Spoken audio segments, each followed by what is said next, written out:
In this class, I'm going to create a use case diagram from this GTWorld app that you can see on the screen right now. Just in case you're wondering what I'm talking about, well, the GTWorld app is an application belonging to GT Bank or Guarantee Trust Bank in Nigeria. But the reason for creating this is really to show you what a use case diagram looks like and how it is made. So if this sounds like something you're interested in, make sure you buckle your seatbelt because we're in for an interesting journey.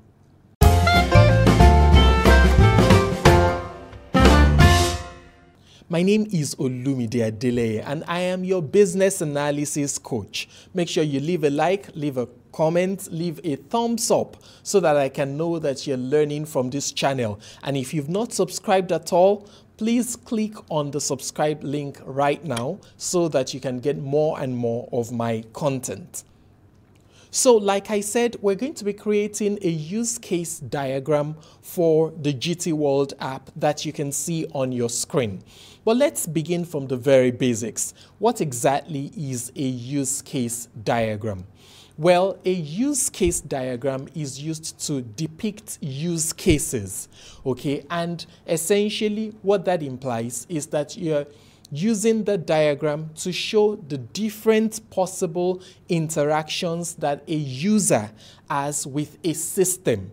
In other words, what can a user or an actor, what can that user do with the system? What are the possibilities? What are the possible functions that the system can afford the user? So you show that, and then you also show the different types of users in a use case diagram. So right now we're going to create one using this online tool called draw.io. If you visit draw.io, you will be able to access this. But there are other tools you can use as well. For example, Lucidchat is a popular option. I think they have a free version, but essentially it's a paid service. You can use that. There are many other ones that you can use as well. And if you want, you can actually just use pen and paper. That works great as well. Before we go on, a couple of things to note.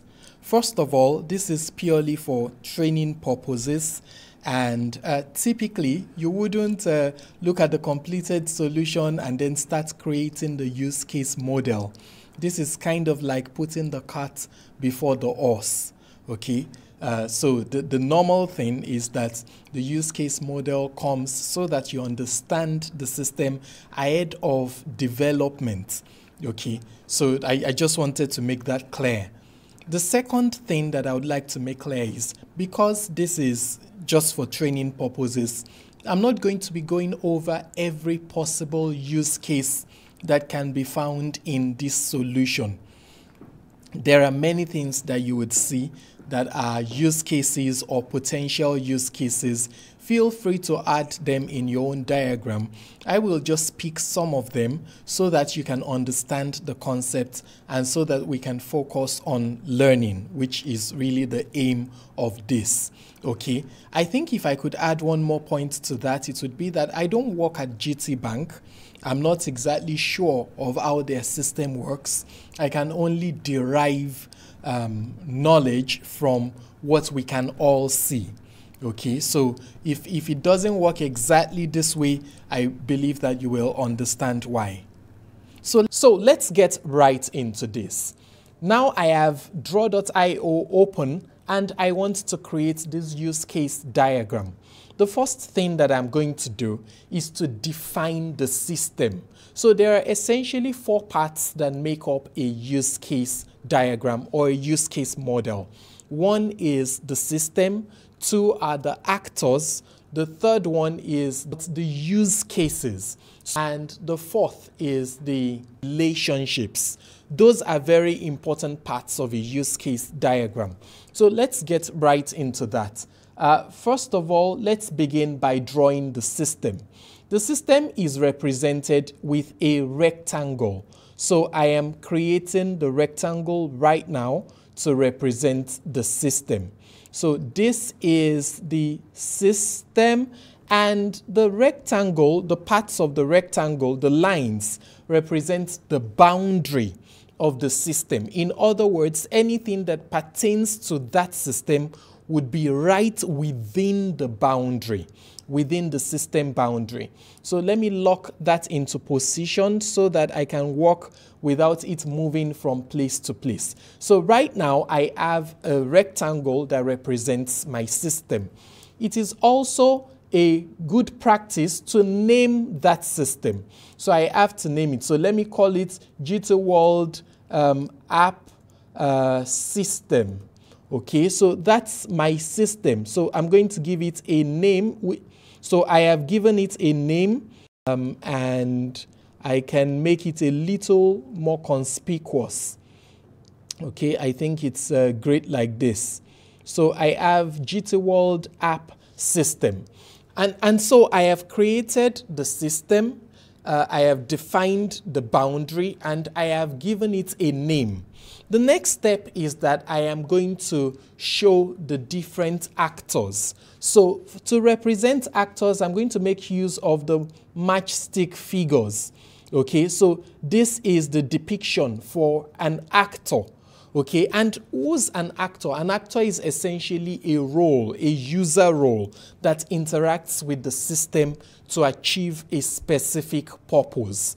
Okay, so for instance, now that we're talking about the GTWorld app system, I'm sure you can think of the very first actor, and that would be the customer, the bank customer, the person who wants to make use of the app, right? So we should put that actor there, the customer. So customer. Now, for actors, there are primary actors and there are secondary actors. The primary actors are the ones that initiate the use of the system, but the secondary actors are the ones who are like the recipients of the use of the system. They are not the ones initiating, they are the ones on the receiving end. In this case, the customer is the one that initiates. For example, the customer logs into the app.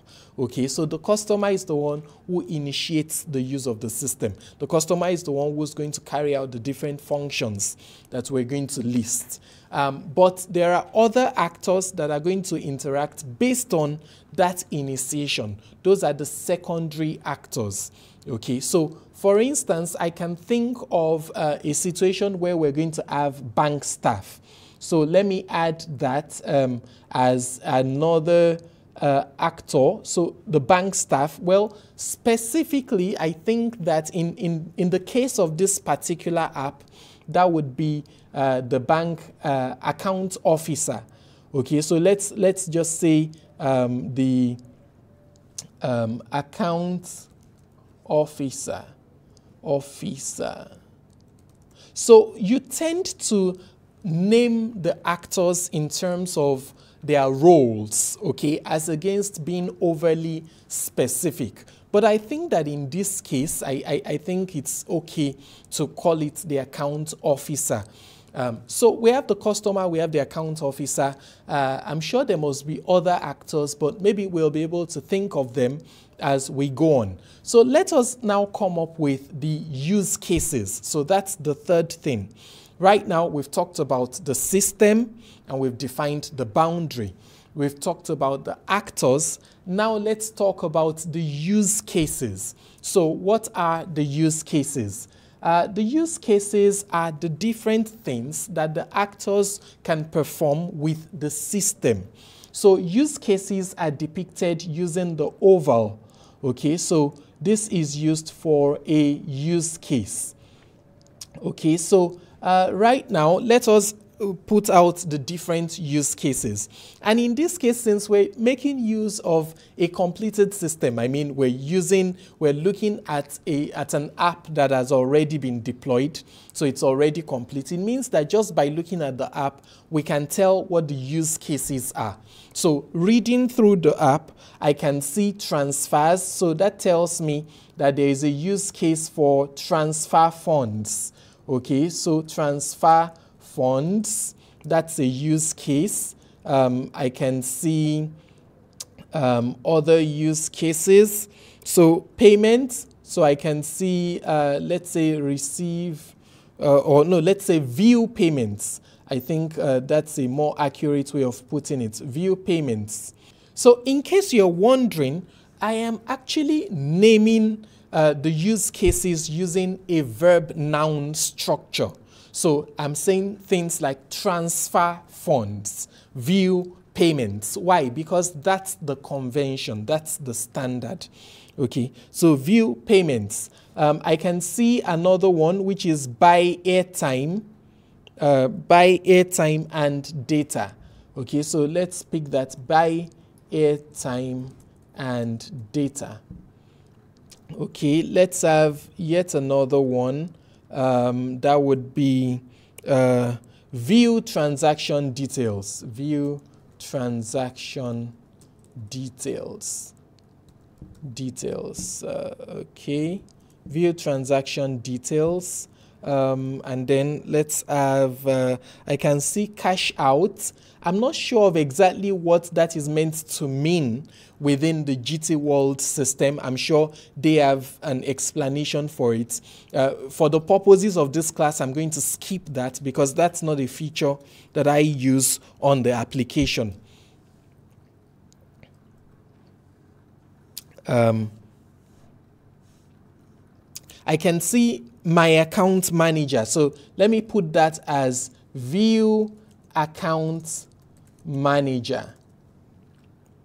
Okay. Or let me put that as contact account manager. I think that's the actual use for that place. That's the actual use case.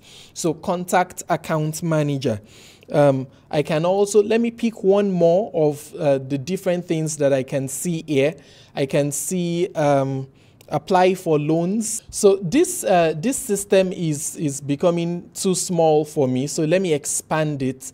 I'm going to unlock the box so that I can expand it. So contact account manager. The next one, let me add apply for loans.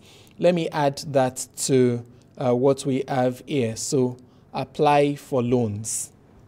Apply for loans. Okay, so I have these use cases. I can put every single thing here as a use case.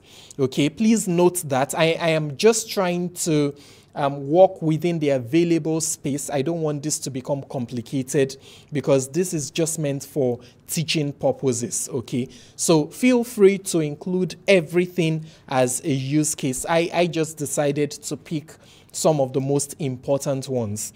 Okay, so I have these things right here as my use cases. I think I need to modify this one, view payments. Let me change that to make payments because the logic, what they actually use that for is making payments. Okay, making payments to, I think, to third parties through InterSwitch, which is like a payment processing service. So make payments is more accurate for that particular use case. So right now, I have been able to set the use cases. I've been able to define the use cases. Now I need to show the relationships. Okay, so remember that the first thing that we did was to specify the system, and we drew a rectangle to represent the system. Okay, so we had the system, and I talked about the box being the boundary of the system. And then we also went ahead to name the system. After that, we created actors. After creating the actors, we went ahead to create the use cases. Okay, so now what we're going to do is to show the relationships. And you see the very first type of relationship, which is the most basic and the most popular, is the one known as an association. So essentially every use case that the actor is associated with, you draw a line. Okay, it's a straight line that goes from that actor to the use case.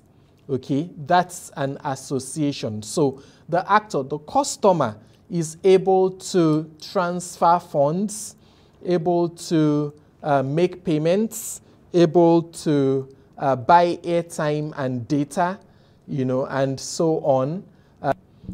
So for each of these, we're going to specify the relationship.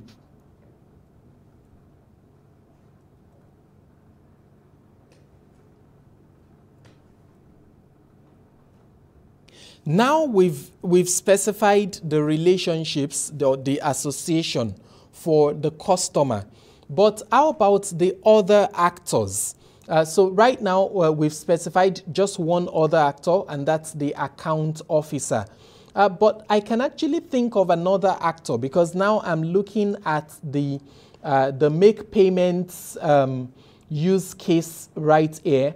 And for that make payments use case, the way it works in the banking app, in the GTWorld app, is for those payments, they go through a payment processor.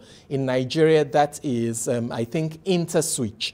There's a company known as InterSwitch, which serves like a payment processor, like a switch that makes those payments possible.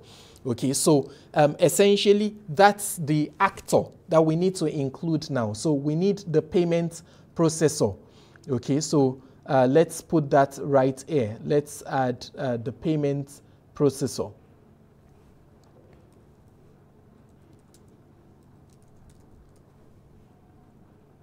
Okay, so those are the actors that I can think about. If you can think of other ones, feel free to add them to it.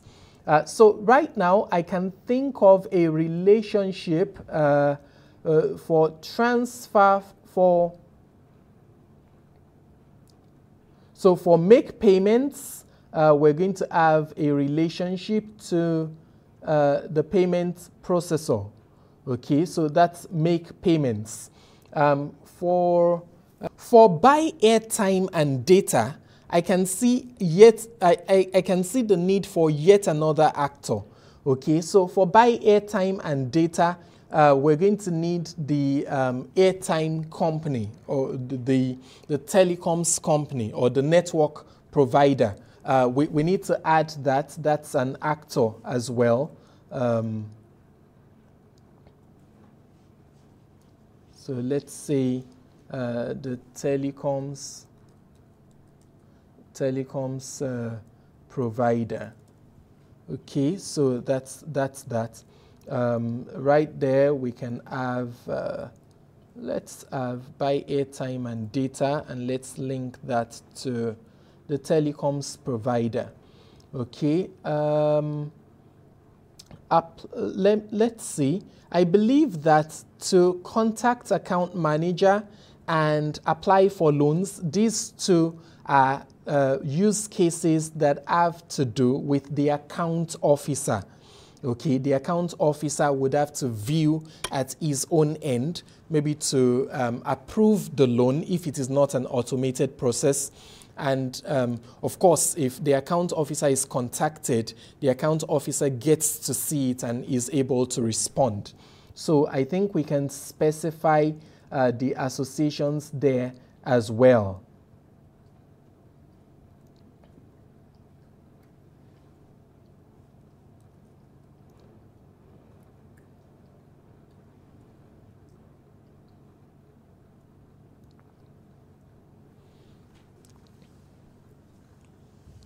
So these are some of the relationships, but we can take it a step further.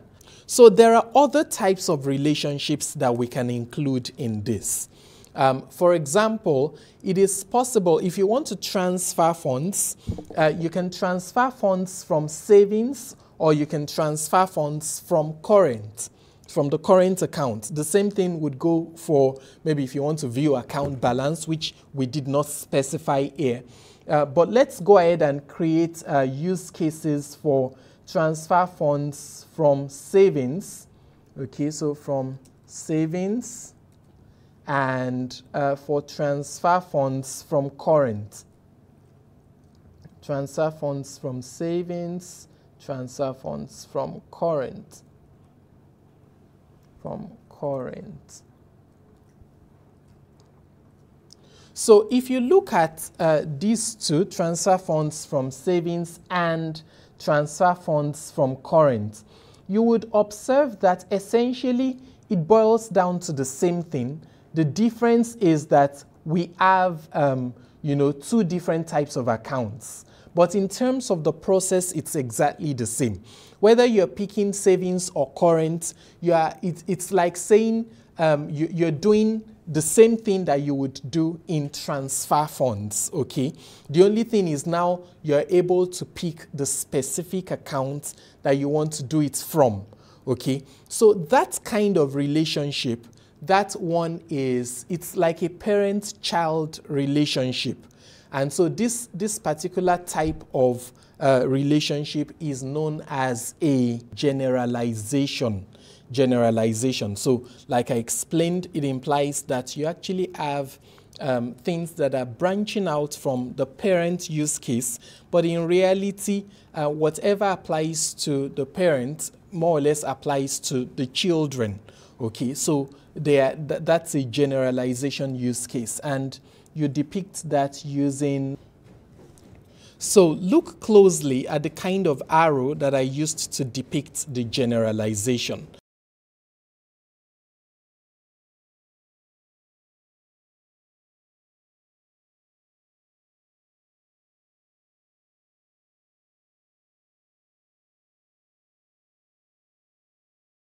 Let's look at another kind of relationship.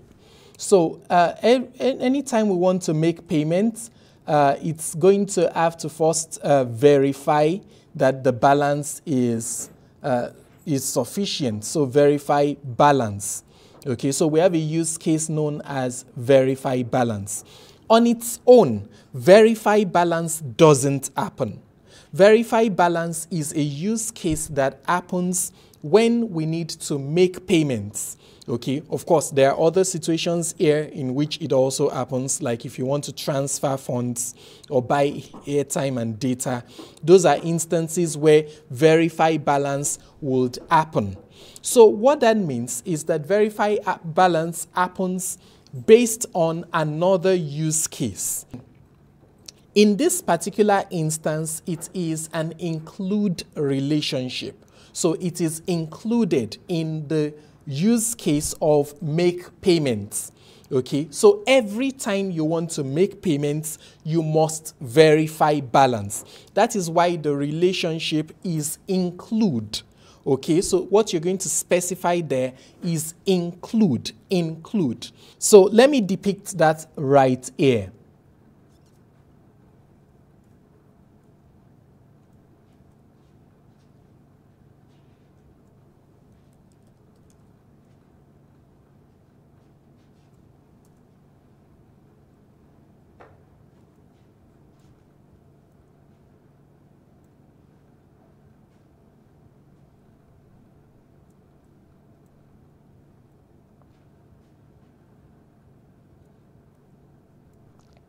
So you would observe that for include, I have the dotted line and the arrow pointing towards the included use case. And you would also see the way it is labeled. You'd see the double angular brackets, and you'd see include clearly stated. Okay, that's what you do for an included use case. Okay, I can also say that that is something that is going to take place right here. So I can add that, I can have it like this as well. So verify balance is also included in buy airtime and data.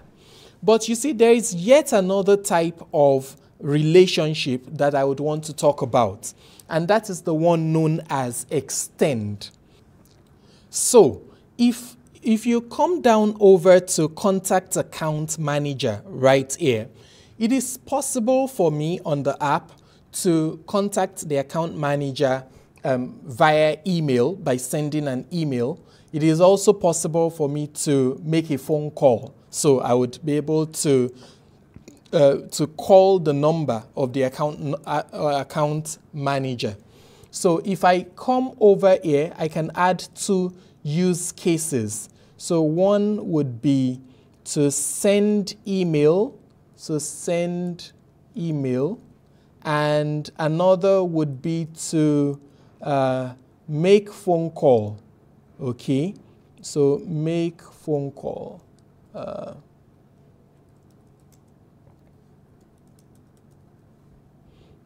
Okay, as much as possible, I think it's a good practice to have your use cases not being disturbed by the lines as much as you can.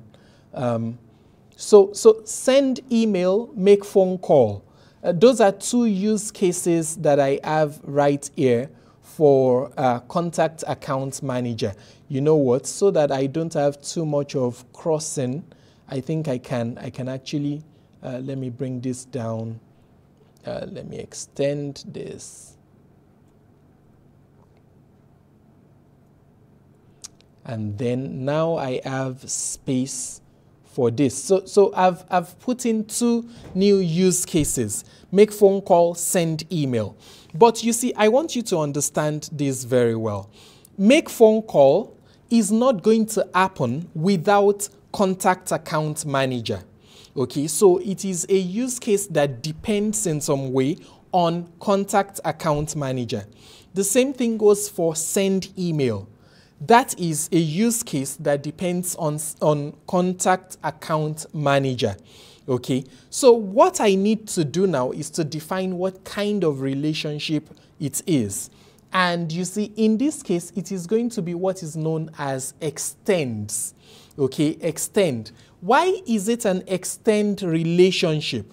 Well, it is an extend relationship because if I choose to contact account manager, I do not have to make a phone call. I can choose instead to send an email. At the same time, I do not have to send an email. I can choose instead to make a phone call. So that's the difference between extend and include. Look at the time when we were talking about include. For include, every time that you were to use the use case make payments, you would have to verify balance. It would happen automatically. Every time the use case make payments was called, it would also call the use case verify balance. Okay, so it was included. But in this situation, for contact account manager, if you choose to contact account manager, you may or may not make a phone call, and you may or may not send email. Okay, so it is extended. It is not an include relationship. It is rather an extend relationship. So how are we going to depict that? We would do that this way. So we would do that using this. So contact account manager. Let's extend that to make phone call. Just by the way, please note the direction of my arrow. That's very important. The direction of the arrow is very important. Let me do that for send email as well.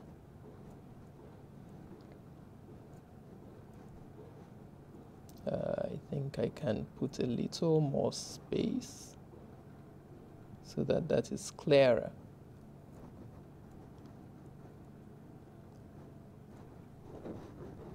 So in case you're wondering that why did I choose to make the arrows face that way?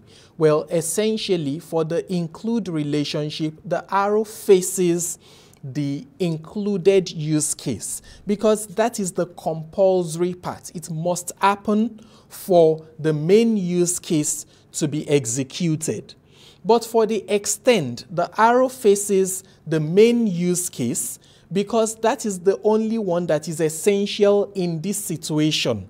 Okay, the extended use case does not have to happen. So the arrow faces the main use case.